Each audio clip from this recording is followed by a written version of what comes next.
Hey guys, welcome back to Peace Through Truth. It is again Monday, March 9th, 2015, 9:15 p.m. I found some fantastic ISIS fear propaganda on Facebook a few minutes ago, and it was quite unexpected, so I just wanted to share it with you guys. This is going to be real quick. Now, this was the little link that I saw in my feed this person had posted, and I do appreciate them posting it. American ISIS member issues warning. We're in Texas, Ohio, New York City, Washington, D.C. Now, I hadn't even heard of this. This Christopher Cornell, an Ohio man that was allegedly arrested in January. I dug up an old article from Fox 19 from January 21st, 2015, and it says here, Boone County, Kentucky, a Green Township man who was accused in a terror-related plot to blow up the U.S. Capitol and shoot government employees and members of Congress was indicted Wednesday on 3 felony counts.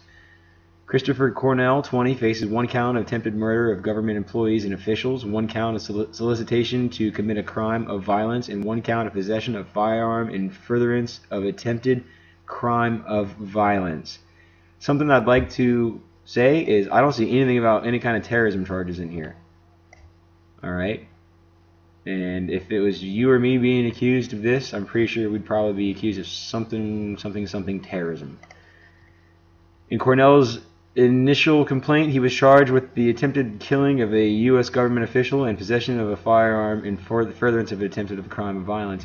The 1 count of solicitation to commit a crime of violence was added to the 2 previous counts, according to Wednesday's indictment. And again, this was from January.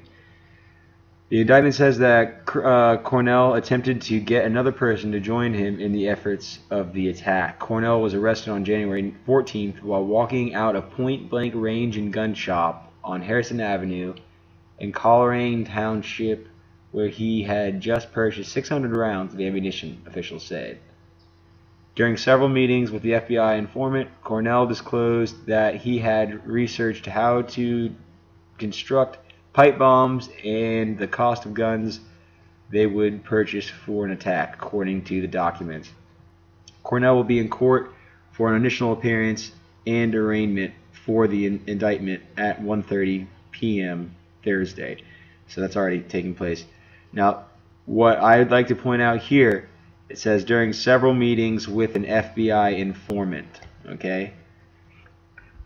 Now, it's not a secret that our government actually seeks out individuals that are highly impressionable, and they recruit them to perform terrorist attacks here in America, and that way they can foil the plot that they created and basically play the part of the hero and keep their funding and plug stories like this.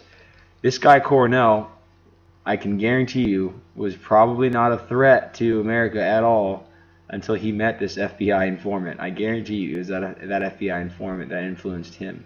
Alright, so covered that. Now this is actually the Controversial Times article that I saw in Facebook.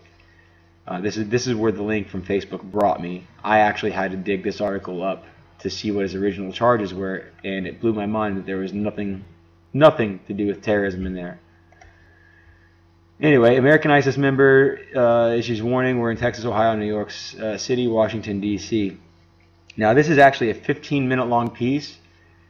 Her piece, she claims that this Christopher Cornell actually called the news station 3 times on a Wednesday from his cell because somehow he had a phone in his cell, and he wanted to basically rat on himself, essentially, and give himself multiple more charges, because that's all that came of it. They're saying that he called from jail, called this news station, gave an interview to her, which is a terrible interview. It is so fake. It's hilarious. The video footage of it is just fantastic. But anyway, there's a lot of stuff that doesn't add up here. I can refer you to several different things as well.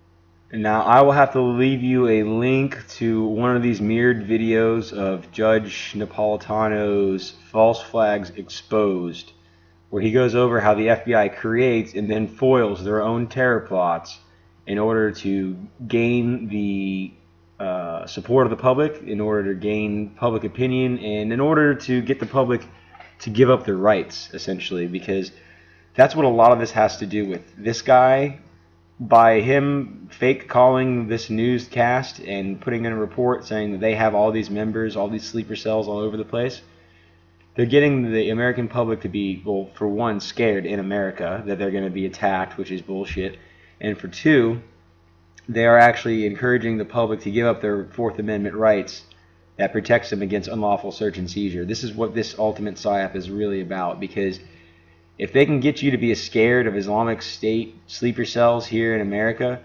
they'll get you to want to give up your Fourth Amendment rights, because you know, they will make the populace feel like they are unsafe, and that the only way they can be safe is that if these police goon squads kick in the doors of these terrorists or anybody they suspect of being terrorists. The problem is, eventually, they're going to be kicking in the doors of the people that make these YouTube videos, you know, for putting their opinions out. They're using their First Amendment right to try to protect the rest of the amendment rights.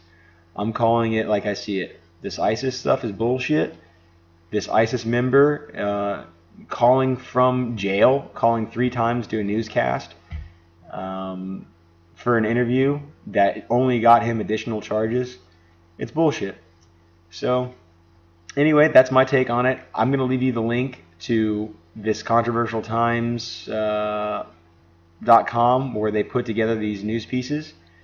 And I will also leave you the link to the original Fox Now or Fox 19 Now article. And I will also leave you the link to this FBI creates then foils terror plots video. Alright guys, thank you very much for your time. Take care. God bless.